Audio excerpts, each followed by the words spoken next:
अब यो विरोध कार्यक्रम नेपाली कांग्रेसले देशका सम्पूर्ण नगरपालिका र गाउँपालिकामा हिजो विभिन्न तहमा पनि भयो, फेरि वार्ड तहमा पनि हुन्छ। आज किन यो विद्रोह भएको छ, किन विरोध सभा भएको छ, पूर्ववक्ता साथीहरूले धेरै एक्सप्लेन गरिसक्नुभयो। किनभने प्रधानमन्त्रीले संविधानको धारा विपरीत यो चाहिँ नि संसदको विघटन गरे। अब उहाँहरू भन्दा पहिला संसदीय व्यवस्थामा त अब प्रधानमन्त्रीले संसद विघटन गर्न सक्छ। पहिला चाहिँ नि अब गिरिजाप्रसाद कोइरालाले पनि यो संसद विघटन गर्नुभएको छ, शेरबहादुरले पनि, अनि त्यस्तै गरेर चाहिँ मनमोहन अधिकारीले पनि। त्यसकारण चाहिँ नि यो पनि संसदीय व्यवस्था भएर चाहिँ नि विघटन भएको। राष्ट्रपतिको भाषणमा पनि त्यस्तै खालको यो संसदीय सिद्धान्त मान्यता अनुसार भनेको छ। जुन कुरो अब संसदमा त्यो पद्धति भए पनि 2047 सालको संविधानमा प्रधानमन्त्रीले जुनसुकै अवस्थामा संसद विघटन गरेर मध्यावधि निर्वाचनको घोषणा गर्ने अधिकार दिए पनि वर्तमान संविधान जो नेपाली कांग्रेसको नेतृत्वमा बनेको हो, राजनीतिक स्थिरताको जरुरत छ। छिनछिनमा संसद विघटन 5 वर्षको लागि नै संसद चल्नुपर्छ। विघटन नै चाहिँ नि पूर्ववक्ता साथीहरूले भनिसक्नुभयो। निर्वाचनपछि कुनै पनि पार्टीले बहुमत प्राप्त गर्न सकेन, अनि चाहिँ नि एउटा पार्टी भन्दा अब विभिन्न पार्टी मिलेर सरकार बनाउँदा पनि त्यो सरकारले संसदबाट चाहिँ नि अब विश्वासको मत प्राप्त गर्न सकेन भने त्यस वखतमा मात्रै चाहिँ नि यो संसदको विघटन भएर निर्वाचन मध्यावधि निर्वाचन हुन्छ। त्योभन्दा बाहेक अरू अवस्थामा अब यो चाहिँ नि अब संसद विघटन हुन सक्दैन। त्यो सरकारलाई अविश्वासको प्रस्तावको लागि पनि कमसेकम 2 वर्षपछि मात्रै अविश्वासको प्रस्ताव असफल भयो भने पनि अब अर्को 1 वर्ष थप। यसले गर्दाखेरि अब यो संविधानको एउटा पक्ष के हो भने राजनीतिक स्थिरता हो, राजनीतिक स्थिरता हो, अस्थिरता नआओस् भन्नको त्यो व्यवस्था गरेको छ। तर प्रधानमन्त्रीले त्यसलाई मिचेर प्रधानमन्त्री केपी ओलीले त्यसलाई मिचेर अब यो विघटन गरे। किन विघटन गरे भन्दाखेरि मैले त 5 वर्षको लागि मैले सरकार बनाएको हो। अब संसदबाट 2/3 अब मैले समर्थन प्राप्त गरेको हुँ, तर मेरो पार्टीबाट मलाई निकाल्न खोजे, मेरो पार्टीबाट मलाई हटाउन खोजे भन्नुभयो। अब यसको लागि यहाँहरूलाई पनि सबै जानकारी छ। यो किन संसदको केपी ओलीले विघटन गरे भने उनीहरूको आन्तरिक शक्ति सङ्घर्षका कारणले गर्दाखेरि। किनभने एकातिर ओली, अर्कोतिर चाहिँ नि अब प्रचण्ड र माधव नेपाल एकले अर्कालाई समाप्त गर्न खोज्ने, एकले अर्कालाई अघि बढाउन नदिने, एकले अर्कालाई चाहिँ नि अब कमजोर बनाउने। त्यसकारण चाहिँ नि अहिलेको यो संसदको विघटनको लागि मुख्यतया प्रधानमन्त्री जिम्मेवारी भएर प्रधानमन्त्रीलाई दोष जानु स्वाभाविकै हो। तर त्यसको अतिरिक्त यो कम्युनिस्ट पार्टीको आन्तरिक शक्ति सङ्घर्ष, कम्युनिस्ट पार्टीमा जुन प्रकारको चाहिँ नि एउटा इनफाइटिङ छ, जुन प्रकारको विकृतिहरू छन्, यो कम्युनिस्ट पार्टीको विकृतिका कारणले गर्दाखेरि संसदको विघटन भएको हो। यद्यपि यो संसदको विघटन हुँदाखेरि नेपाली कांग्रेसलाई त अब पार्टीकै हितको लागि, पार्टीकै स्वार्थको लागि कुरा गर्ने हो भने यो नेपाली कांग्रेसको हितको लागि एउटा चाहिँ नि राम्रो अवसर पनि हो। किनभने अहिले कम्युनिस्ट पार्टीको सरकार बदनाम छ। यो संसद विघटनले गर्दाखेरि झन् बढी बदनाम पनि भएको छ। पार्टी विभाजित पनि भएको छ। अब उनीहरू विभाजित भएर 2टा पार्टी बन्ने सम्भावना छ र विगतका यिनीहरूका गलत कामले गर्दाखेरि चाहिँ नि अहिले त यो पार्टीलाई भोट दिएको चाहिँ नि गलत भयो भनेर कतिपय मतदाताहरूलाई पश्चातापको अवस्था पनि छ। यस्तो अवस्थामा त कांग्रेसले फाइदा लिनको लागि, हित गर्नको लागि एउटा अवसर पनि सृजना हुने हो।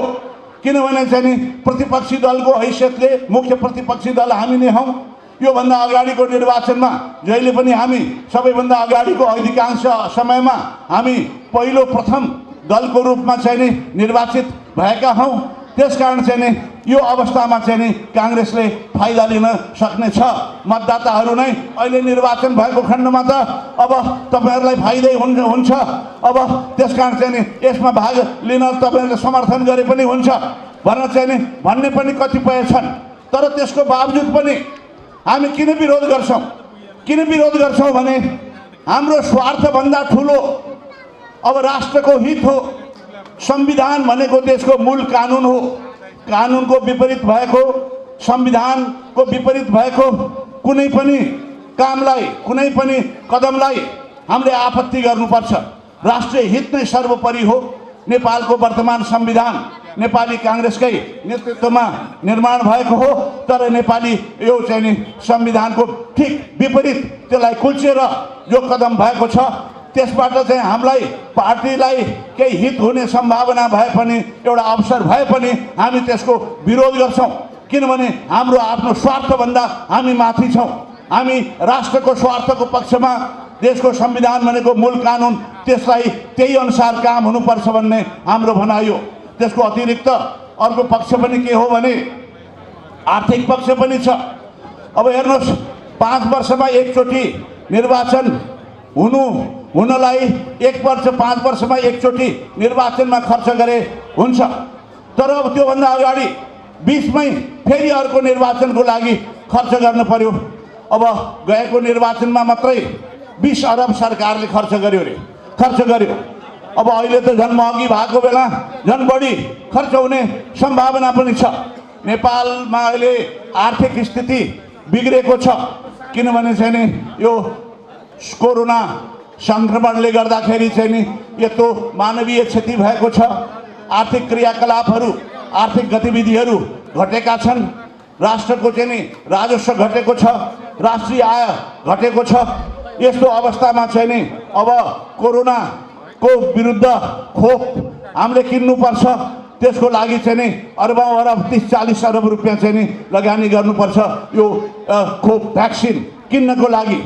अब अलरेडी अब सरकारलाई चाहिँ नि अब आर्थिक सङ्कट छ, वित्तीय सङ्कट छ।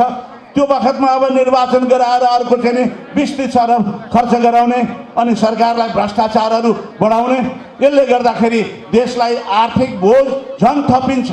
यो संविधानको विपरीत पनि भयो, देशलाई आर्थिक बोझ थप्ने काम पनि भयो। यसको लागि चाहिँ नि त्यसकारण चाहिँ नि नेपाली कांग्रेसले पनि यसको लागि घोर विरोध गरेको। अब म यहाँहरुको धेरै समय लिन चाहन्न।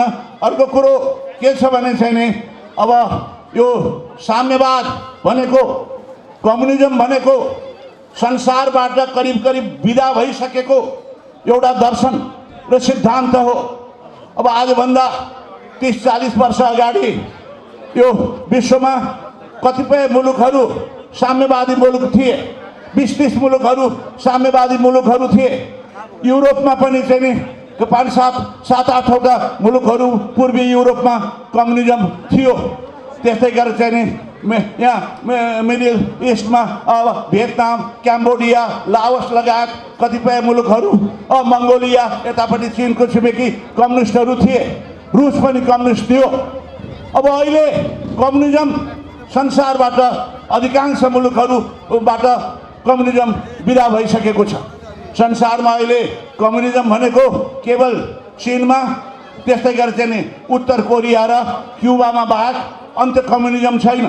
फेरि चीनमा त आर्थिक नीति भन्ने हो भने कम्युनिजम परित्याग गरिसकेका छ। खालि राजनीतिक तहमा मात्रै कम्युनिस्ट मुलुक हो, एकदलीय सत्ता छ। कम्युनिस्ट भनेको एकदलीय सत्तामा विश्वास गर्ने पार्टी हो। यसरी संसारबाट एउटा करिब करिब विदा भइसकेको दर्शन हो। मार्क्सवाद भनेको पनि संसारबाट करिब करिब विदा भइसकेको छ।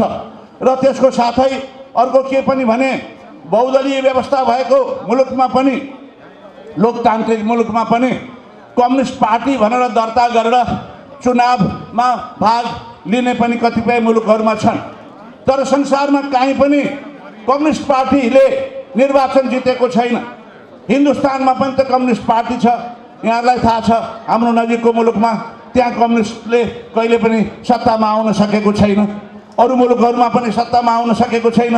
नेपालमा मात्रै अब जनताले चाहिँ नि अलिकति भ्रममा परेर जनतालाई झुक्क्याएर चाहिँ नि अब गएको निर्वाचनमा कम्युनिस्टहरूले चाहिँ नि विजय प्राप्त गरे। यो सरासर त्यसकारण चाहिँ नि अबको हाम्रो अगाडिको जिम्मेवारी भनेको यिनीहरूबाट मुक्ति हुने हो।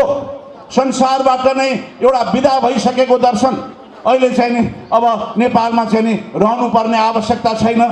नेपाली कांग्रेस नै नेपालको मूल पार्टी हो। नेपालमा जति पनि लोकतान्त्रिक अब लोकतन्त्रको लागि अब चाहिँ नि परिवर्तनहरू भए, क्रान्तिहरू भए, विद्रोहहरू भए, त्यो नेपाली कांग्रेसले नै नेतृत्व गरेको, सुरु गरेको राजनीतिक अधिकारको कुरो, त्यस्तै बहुदलको कुरो नेपाली कांग्रेसकै दर्शन हो। अब त्यसलाई अहिले सबैले स्वीकार गर्न बाध्य भएका छन्। मनले नमाने पनि अब संविधान त मानेका छन्। त्यस्तै गरेर चाहिँ नि आर्थिक रूपमा भन्ने भयो भने पनि बीपी कोइरालाको समयदेखि नेपालमा साम्यवादलाई के अरे यो सामन्तवादलाई समाप्त गर्ने कतिपय कदमहरू, नीतिहरू अपनाइयो। अब चाहिँ नि कृषिमा क्षेत्रमा बडा शोषण हुन्थ्यो। जमिनदारी प्रथादेखि लिएर विभिन्न प्रकारका चाहिँ नि अब जमिनमा चाहिँ नि सीमित राख्ने, हदबन्दी राख्ने लगायत विभिन्न प्रकारहरू, त्यस्तै खन्ने, जोत्ने अबहरूलाई चाहिँ नि उनीहरूलाई टिनेन्सीलाई चाहिँ नि अधिकार दिने, यी सबै कामहरू कांग्रेसले नै सुरु गरेको। सामन्तवाद नेपालबाट समाप्त गर्ने काम कांग्रेसबाटै अगाडि बढेको हो। पछि राजा महेन्द्रले पनि बाध्य भएर चाहिँ नि कांग्रेसकै नीतिलाई, कतिपय नीतिहरू अपनाएका हुन्। त्यसपछि देशलाई अब आधुनिक युगमा